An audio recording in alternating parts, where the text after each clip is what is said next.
Activists set up blockades this week along Los Angeles area streets to resist comprehensive sanitation operations that they contend displace people from their tent homes and makeshift shelters, despite public health guidelines that advise against dispersing homeless encampments during the COVID-19 pandemic. Protesters targeted cleanup operations scheduled around shelters in Hollywood and Van Nuys, where one person was arrested during a clash between protesters and more than a dozen police officers. Some officers arrived carrying, less than lethal, guns containing foam bullets, but they were not used during the blockades.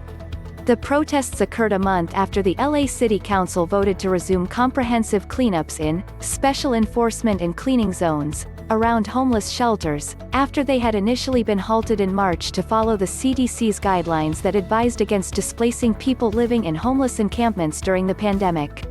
Councilman Joe Buscaino, who pushed for the resumption of the major encampment sweeps, said in late July that since the decision was made in March to stop them, bulky items have accumulated on city streets. Council members say they order such sweeps in response to complaints from nearby residents. But activists say that such sweeps could lead to a violation of an injunction limiting the city's ability to remove bulky items and goes against public health guidelines that advise against displacing people from their homes. "We are for trash pickup, we are for outreach workers," said Jed Parriott, an organizer with Streetwatch LA, a group that helped launch the "Services Not Sweeps" campaign activists have been advocating.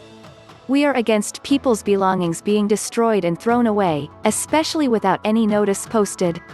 Activists say that public officials are not doing enough to help connect people on the streets to services and housing.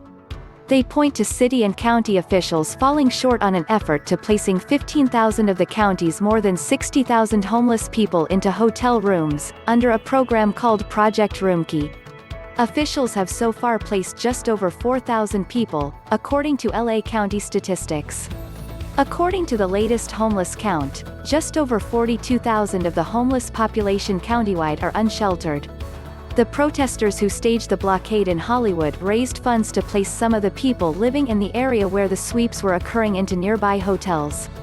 Now they are calling for the Los Angeles Homeless Services Authority, an interagency organization that provides homeless services, to continue those people's motel stays, and to place more people into hotel rooms. Meanwhile, some housed residents have continued to express fear over the presence of homeless encampments. They accuse homeless individuals of refusing help and city officials of not doing enough to remove the encampments.